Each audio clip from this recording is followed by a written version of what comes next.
Welcome y'all to the Maine Podcast. Welcome to the Maine Podcast. Today I just want to get into some real quick topics real quick.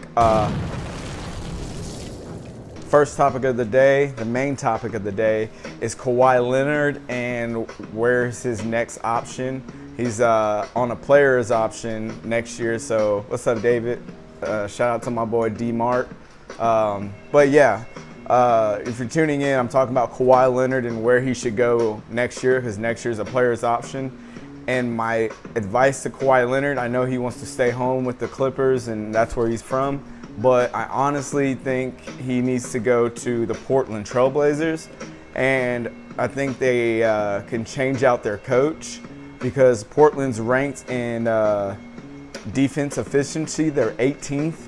And that's not good. Like, that's not ever going to win you a championship, not even going to get you close to a championship. So my best spot for Kawhi Leonard is with Dame Lillard and CJ McCollum. And it'll go back to that part where he's kind of not the offensive scorer that he is with the Clippers. He's just more of a balanced out player where he can play defense and offense. If I just want to get this straight to anybody who's a Spurs fan out there, if you remember what Kawhi Leonard was good at, you remember that he was good at defense and getting rebounds and scoring at moments that was needed, you know. So when he was with the Toronto Raptors, he had Kyle Lowry and Spicy P helping him out, and Kawhi Leonard didn't really need help, you know.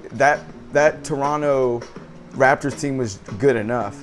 So if you can put Kawhi Leonard in the same, yeah, he was good at crying too, yeah. But if really, fuck Zaza Pachulia, fuck that guy, because he fucked it all up for the San Antonio Spurs. I understand the crying and all, but if he didn't slip his foot underneath Kawhi Leonard's ankle, we'd be talking maybe another Spurs championship, and not a Toronto Raptors championship. So, and you gave us DeMar DeRozan. Oh man, I don't even want to. I can't.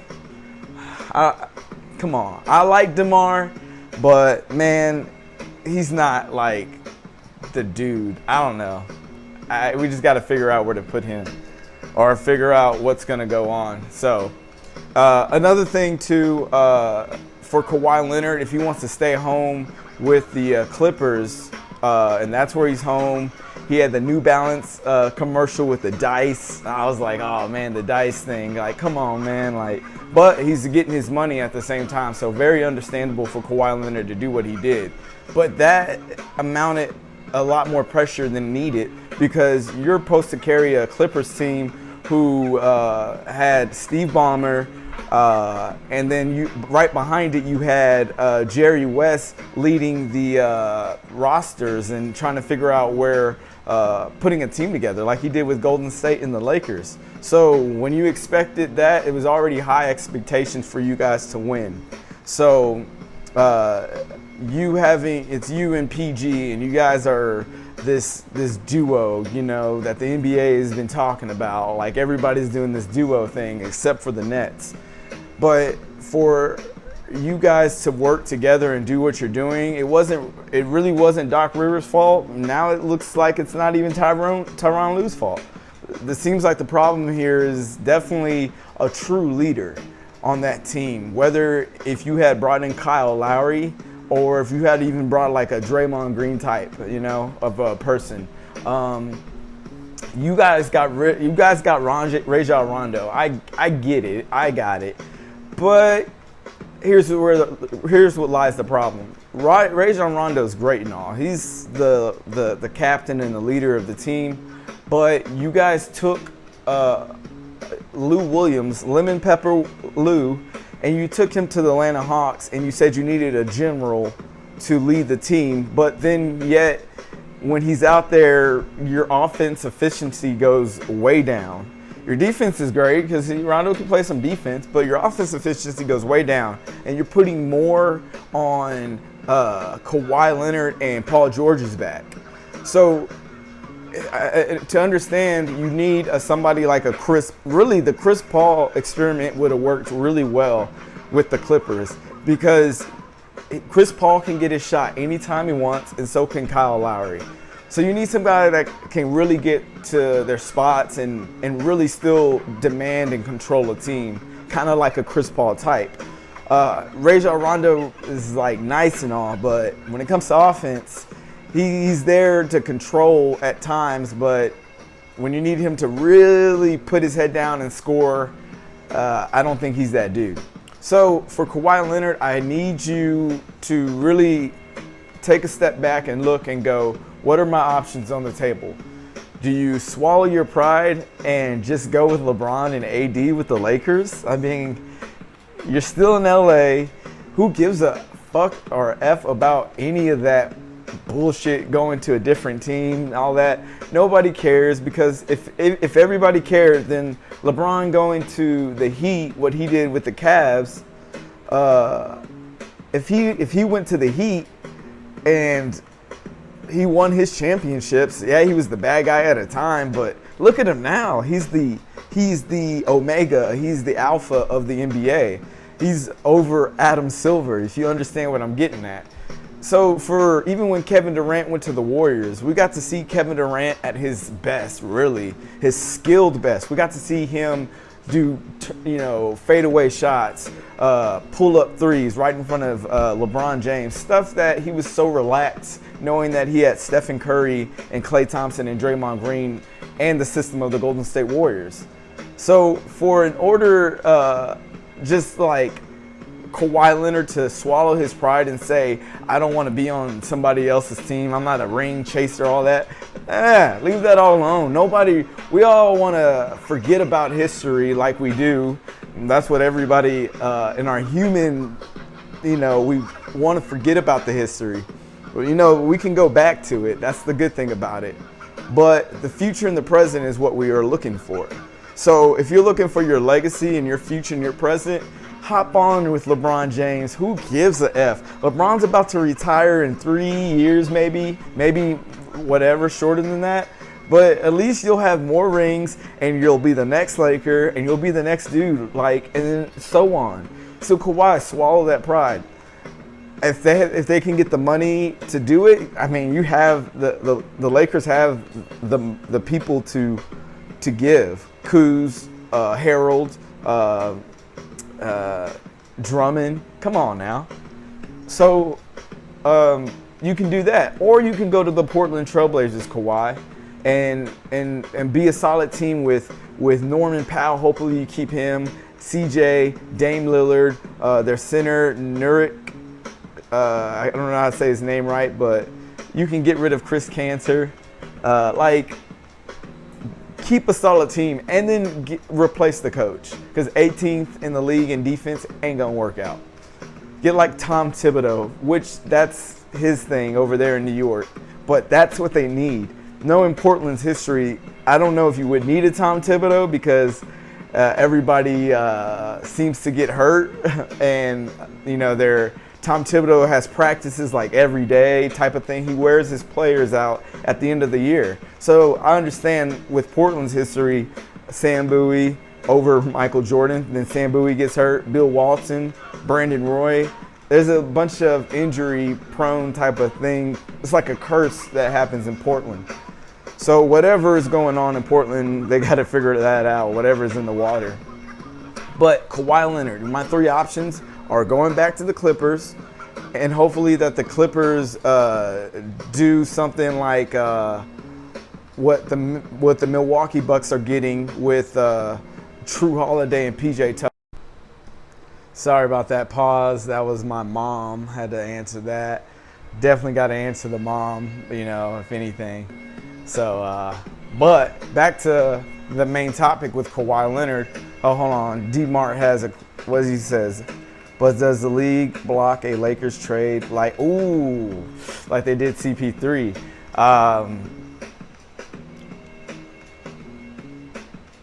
I think we're in a different league when it comes to Adam Silver kind of taking control of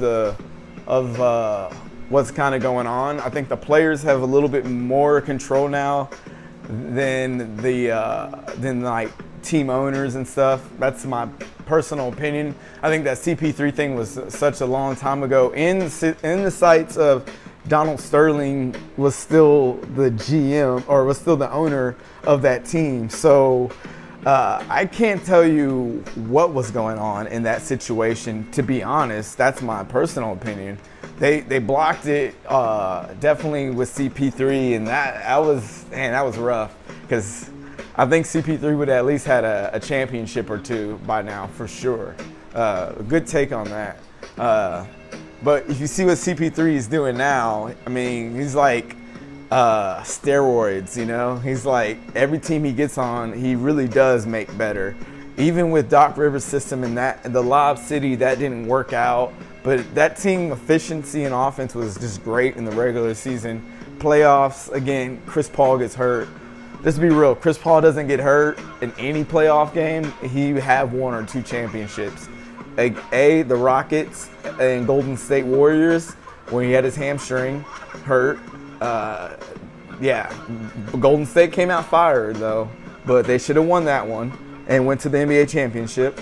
And then the year the Clippers beat the San Antonio Spurs, I mean, and he was still hurt and he still played and won. That was another year they should have went to the NBA Finals. And I wouldn't say Thunder last year, but honestly, the Suns this year, if he doesn't get his shoulder hurt, a stinger, I get stingers in football. You know what that feels like? Like you lose all numbness in your whole, whatever side the stinger is. Like you lose numbness. Like I didn't even practice the rest of the day after I got my first stinger. I was like, nah. I had to wear one of these linebacker collars, so it protects my neck and shoulder. And for like the whole week during football, I wasn't in pain, but I wasn't doing a lot of contact, and especially with my shoulder.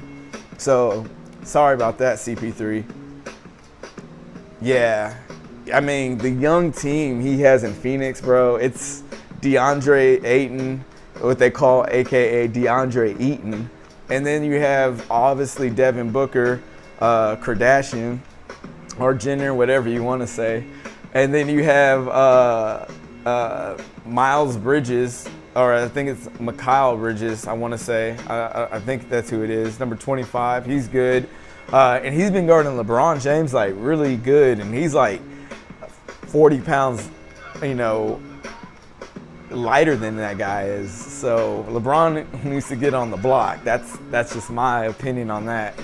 But yeah, this Phoenix team should definitely be in the runnings. And Dallas is thirsty. They're pissed. They're so pissed off. I've never seen a pissed off team in my life. Like, they're like, yo, you dropped to play us after you beat us in the bubble? You beat us in the bubble. You don't think I'm working out in the summer or whatever the pandemic time break was for these NBA players was to say, I'm working out. Willie Cauley-Stein, Porzingis is like, yeah, I'm going to beat the brakes off the Clippers if we get them in the first round. That's for damn sure.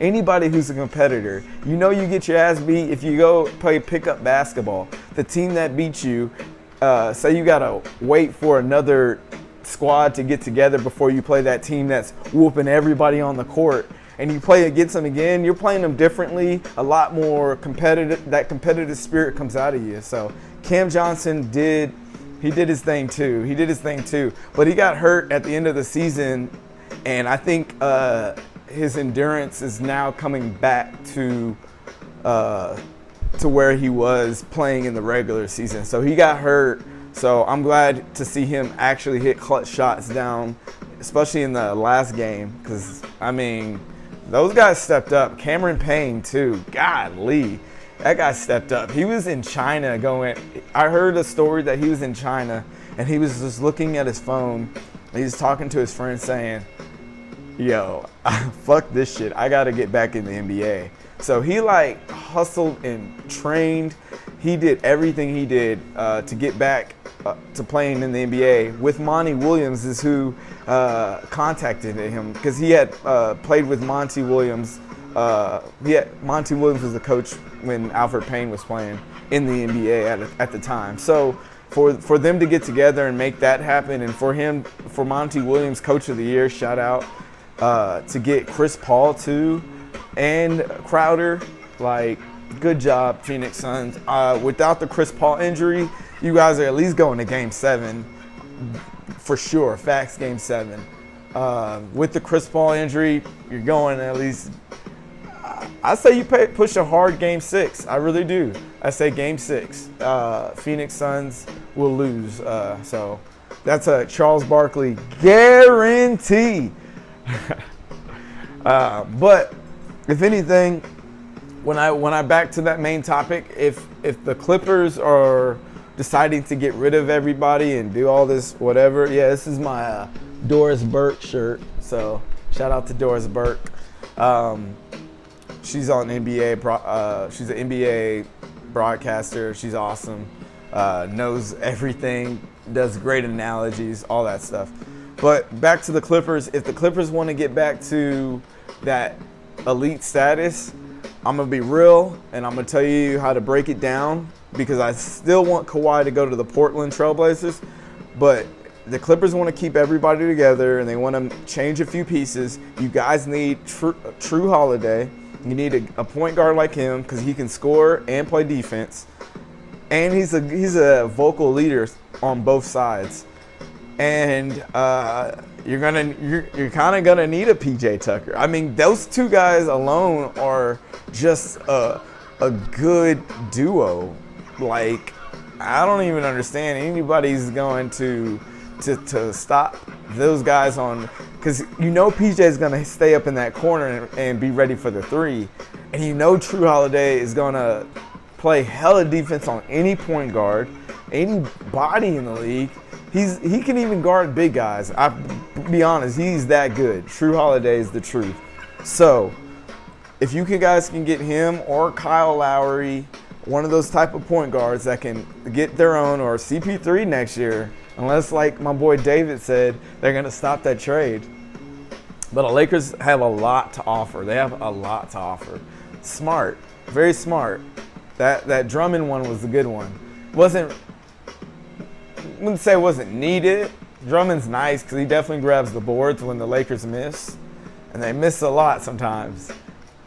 And he would have been great in the bubble last year at the times when Danny Green had an open wide three to end the game against Portland, or was it Houston? One of those where LeBron dished it out, drove in, dished it out to Danny Green. And then a guy on Instagram on here, I think his name's Supreme Dream 1. He's the guy who makes all the like LeBron James skit comedies when LeBron's pissed in the locker room. Check that dude out. I think his handler is Supreme Dream 1. So check him out. But on that being said, that's my thing is for the Clippers to do. They need to get somebody. They need to get two guys. They need to get a really good defensive wing like Trevor Ariza, PJ Tucker, somebody who can guard all positions in that case. And you need a point guard that can score the ball, play great defense. You don't even have to play great defense. You can play all right defense, but he needs to be a disruptor, kind of like Kyle Lowry is when he has like the most charges in the league. So you need somebody like that. But that's my take on that. That's the main topic. I thank you guys for tuning in to the main podcast. Also, shout out to MRC. That's my boy, Matt Cordova, who will be on these podcasts one of these days. He has some great information. D-Mart knows him. Shout out to my boy also with Sports Plug. If y'all look at his handler, funny content. Great highlights too. Really good highlights of any sports. Mostly sports highlights, but check his content. It's funny. Check my boy also over here, D-Mart. I see you over here. I hope you had fun at that Astros game, man. Dodgers is over there knocking some balls out. But I'll shout out to you guys. I love you. Thank you also for joining the main podcast. Have a good day. Peace.